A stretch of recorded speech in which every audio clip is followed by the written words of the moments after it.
Okay, so we'll start today. Sif Chaf Vav.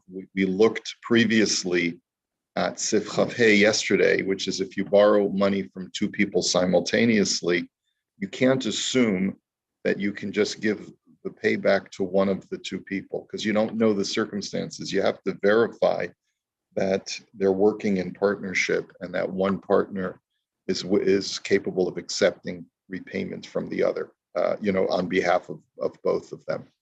Okay, let's take a look at the next sif. So we're up to sif chavav. Va'asher lo tov asa b'soch amav.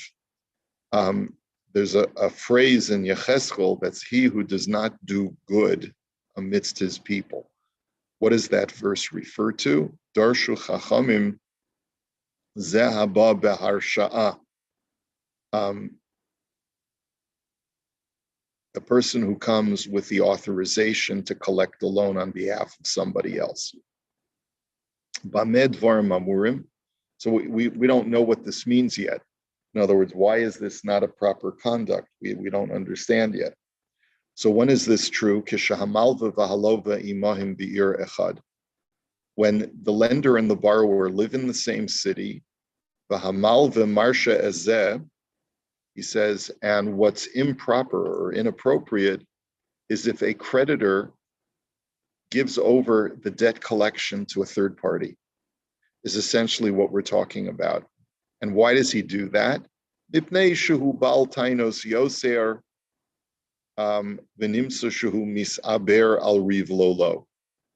he's more effective at fighting the good fight. In other words, I as the creditor, welcome back, Joby. I as the creditor am not so strong in my aggressiveness, so I'll hire a guy to collect my debt for me. And I do so just because I'm confrontational, I'm confrontation averse, and I'm not very good at putting pressure on people. So I'll hire a guy to do this. So that's only when they're living in the same city. This is really not an appropriate thing to do. People should handle their conflicts directly without going to a third party. Aval im haloivehu be'ir acheres, o afilu be'ir zu ve'ein hamal v'yachol litroch ba'atzma ladim. So that's the only time when it's inappropriate. But if the borrower lives in a completely different city, or there's another reason why it's physically not possible for the malva to collect the debt himself personally, then acting as a collection agency on behalf of a creditor is a mitzvah. In other words, in a situation where the creditor is unable to collect the debt, so then not only is it not inappropriate, but you're doing a mitzvah by helping a person collect what rightfully belongs to him.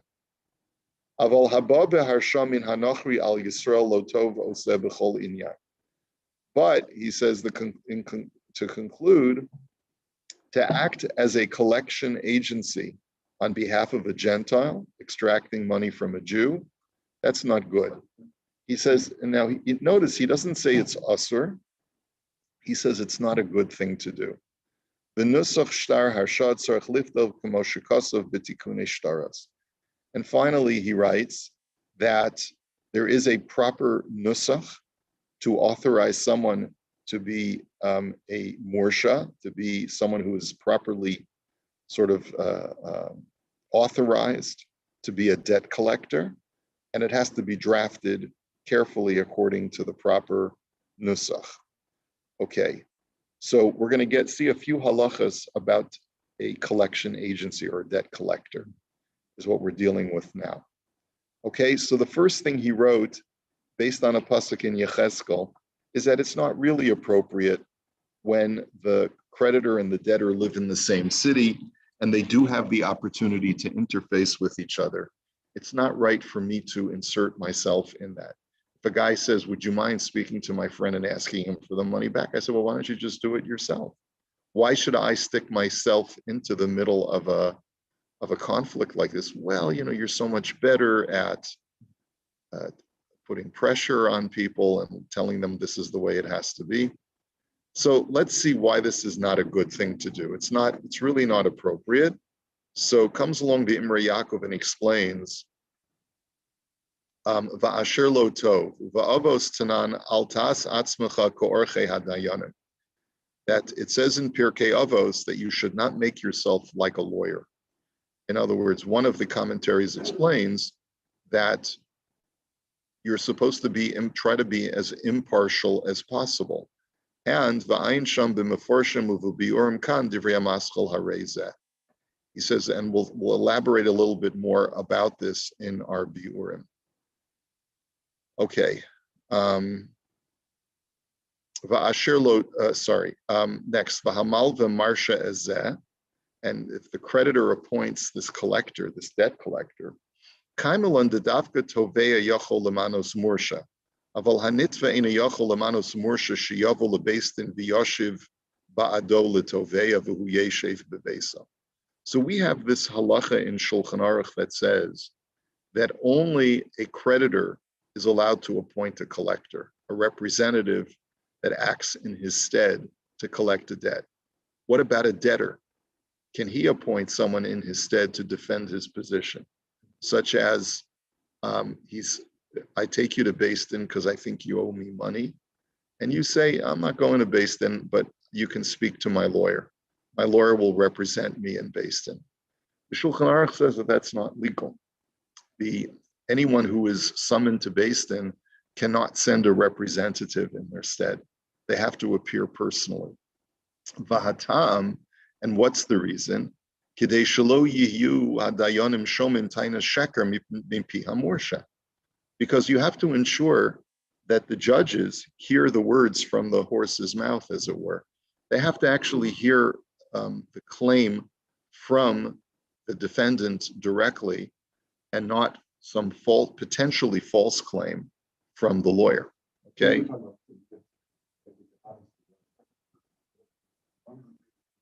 Oh, yeah, we're talking about observant Jews who want to uphold halacha. So if I go to Beis Din, the Beis Din has a right to tell the representative, please, sir, sit down and be quiet. We need to hear testimony and counterclaims from the defendant directly. He says, and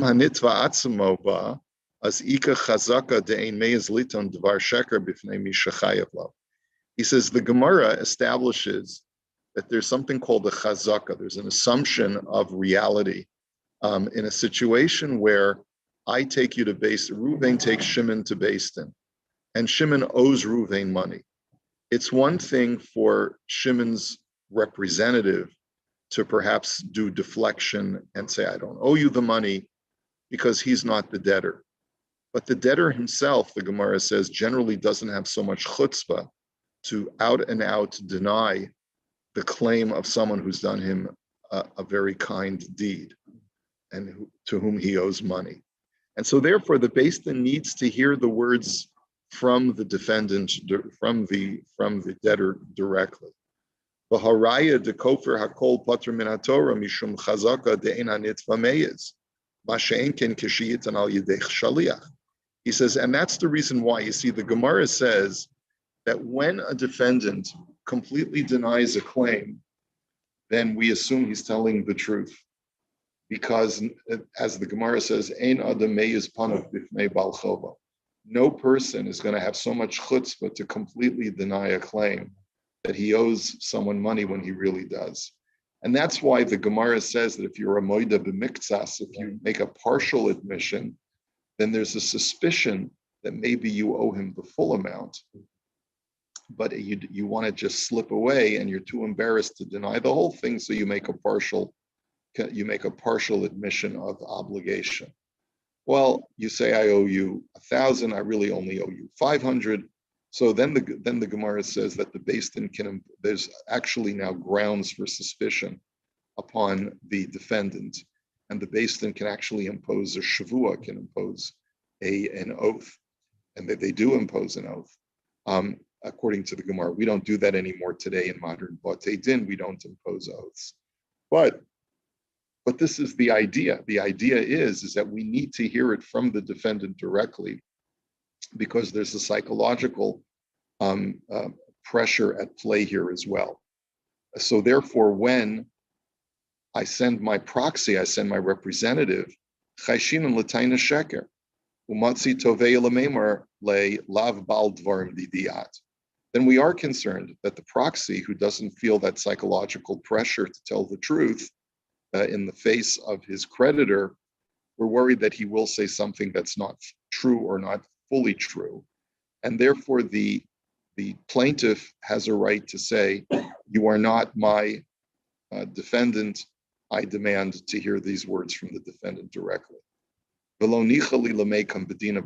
I don't want to get into a conflict with you. You're not the person with whom I have this grievance. He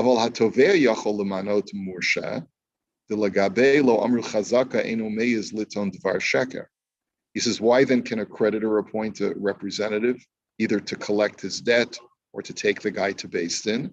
Is because there's no psychological ploy that we would suspect here. There's no embarrassment, so to speak, that we have to worry about from a creditor to the person who owes him money. And therefore, it really doesn't make a difference, according to the letter of the law, you are permitted to appoint someone to collect your debt for you. B'kasvu haposkim degam lahatoveya lo hitiru lamanos morsha elakashu yoshev bevesa b'sholech morsha lebesim b'makomo b'kochu u'reshusa. And so therefore the poskim sort of want to frame this halacha by saying they only permit the toveya, to the plaintiff, to hire a representative only when Elakishu Yoshev Bevesa B'Shalech Morsha Lebeis Din B'Makomo B'Kochu Reshusa. If the plaintiff is not making a personal appearance, permission is granted for him to send a proxy in his stead. Masha'ein ken kishagam hatoveya bala Beis Din asur liton al yedei melit shelo. But if a plaintiff actually shows up in Beis Din, then he can't say, my lawyer will present my argument. My lawyer will present my case, or what we call a toyen, right? He's going to present my case, elayiton ba'atzmo, but he has to make the claim himself if he is present. Because of hashach, but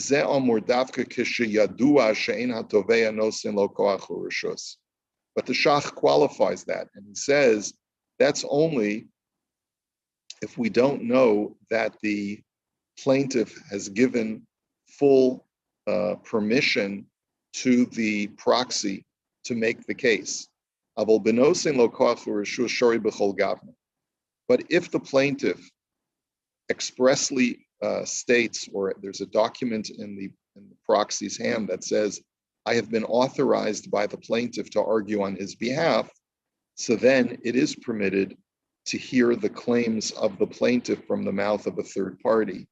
And it would be permitted for the toain to make the claims. And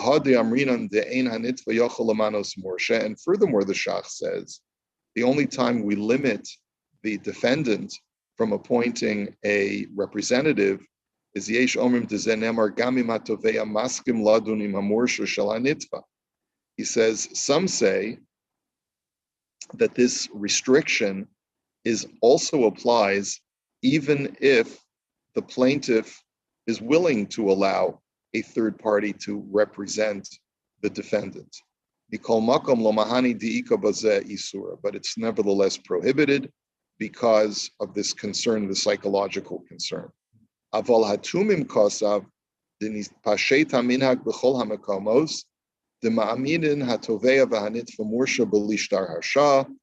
says, Rav Yonasan Eibeshit says that it's already become an accepted custom that we do allow both the plaintiff and the defendant to have a representative present in Beis Din.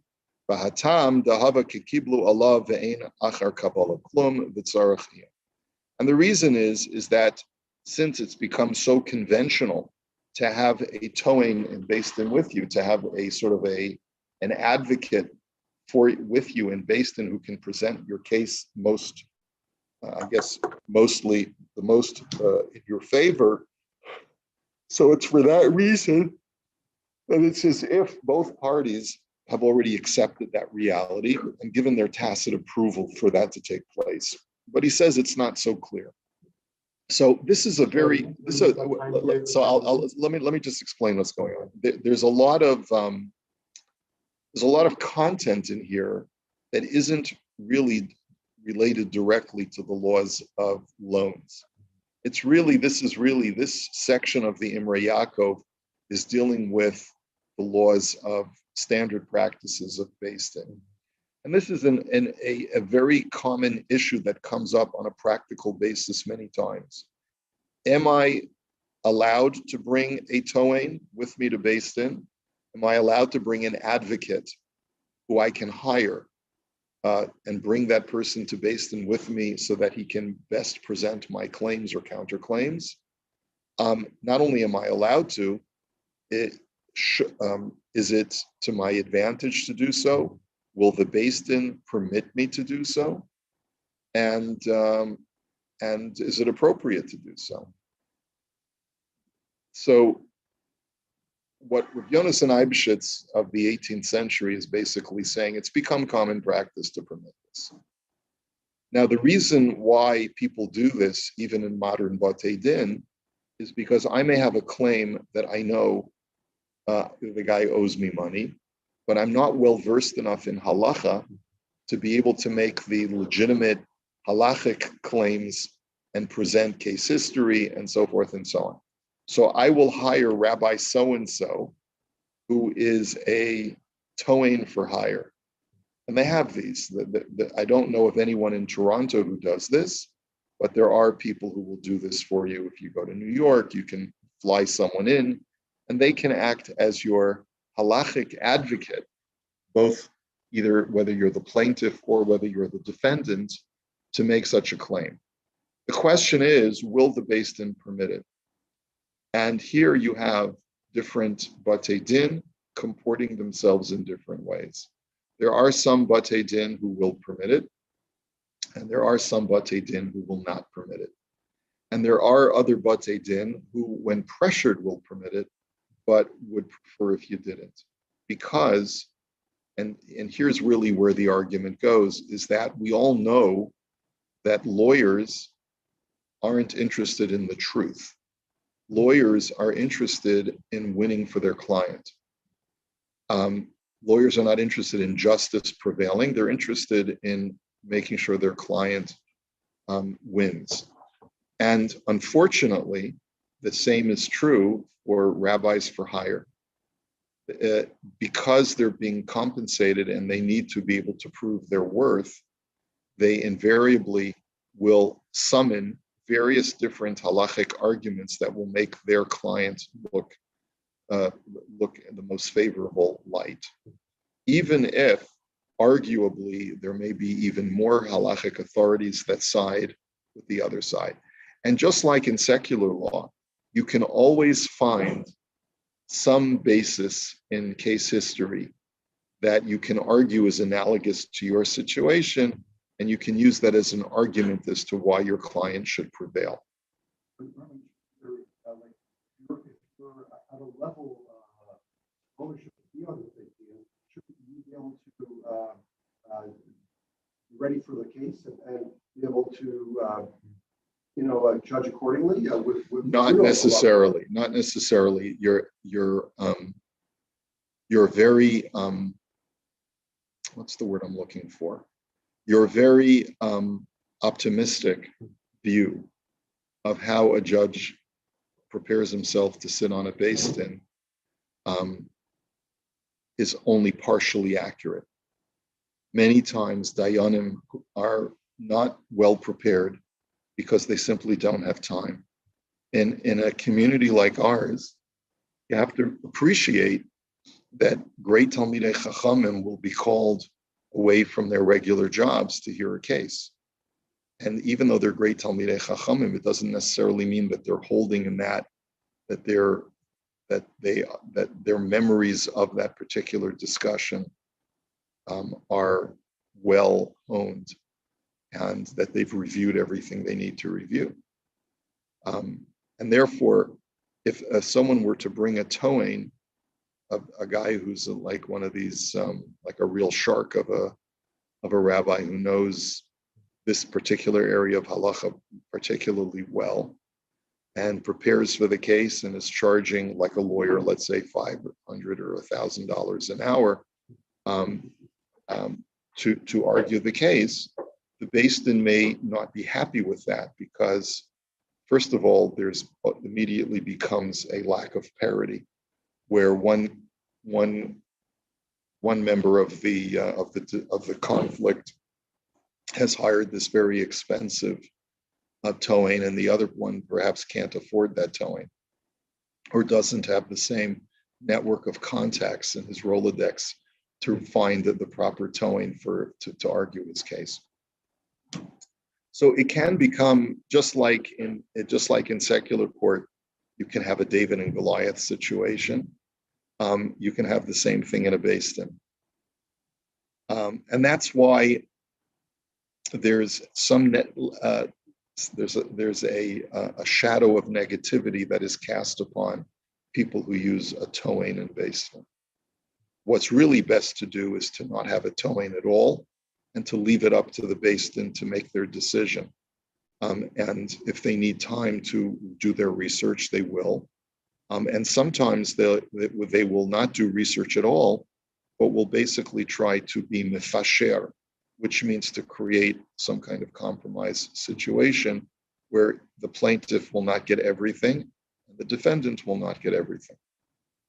They'll try and come to a compromise position that's not actually based on real halacha, but based on trying to just create shalom and put an end to the conflict. So these are all halachos of Beis Din, and a person should be well warned in advance when going to Beis Din about some of these realities that the Beis Din will ask you when you first go to Beis Din. Do you want us to judge based on pure din, or would you like a judgment that's based on pshara, based on compromise? And I know, that in situations where like a person has signed the contract, it's quite clear that they owe you the money, but because you're a fellow Orthodox Yid, they're just not going to pay you because they don't have the money right now. They're not going to admit. I mean, we've had this situation. It's clear that they owe you the money. It's right there in the contract. You owe me this amount per month. You haven't paid. I have to take you to Beis Din to collect the debt. The guy says, go ahead. And he basically, refuses to acknowledge that he owes you the money with some cockamamie, kind of counterclaim that, you didn't do this. You didn't, my landlord.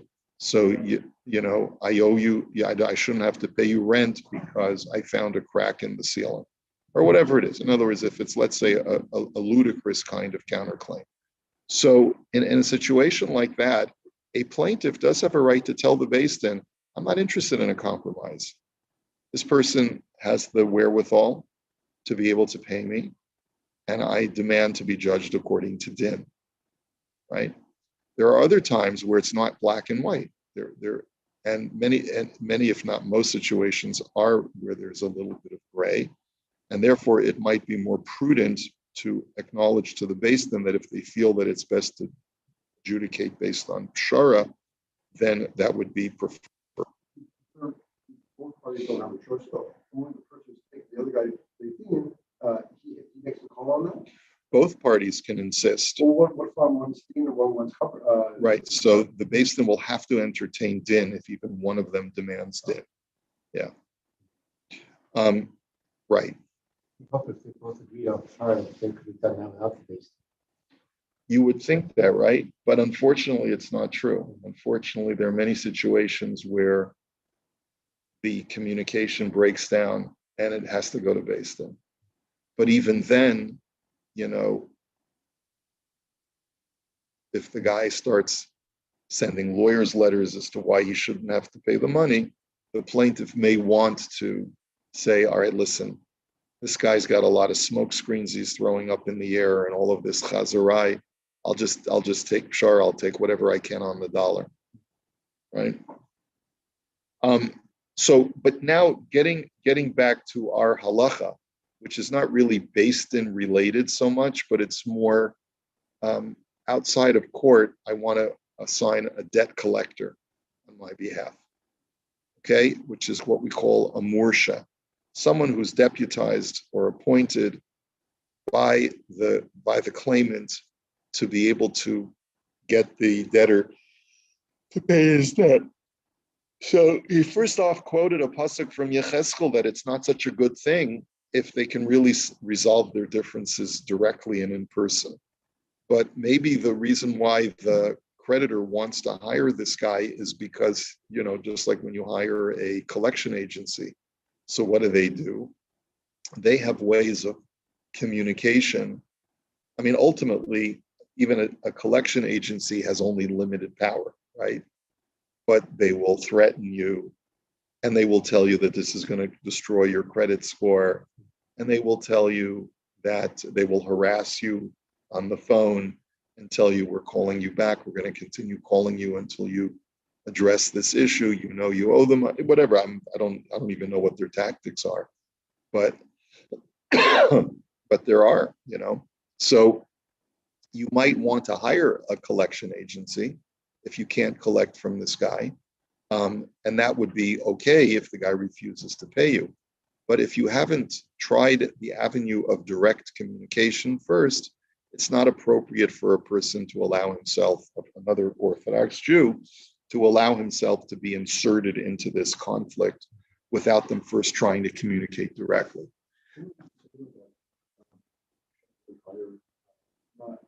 But it's not proper to have a goy.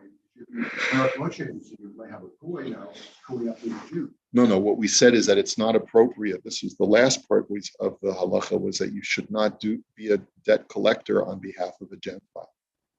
Because when the Gentile is the creditor, even if the Jew is the debtor and owes the money, you should not act as the collection agency. It would seem that way in a situation where you know that the Gentile is going to abide by the law and is not going to break his kneecaps. Yeah, right. Yeah. Okay. All right. Shehu bal tainus yoser. So the reason why you would want to hire a collector is because he is more effective at putting pressure. He makes better claims, is literally what the words mean. Kain kosov harama, aval hashach hisigalan. So the Rama is the one who says that this is not proper, but the Shach disagrees.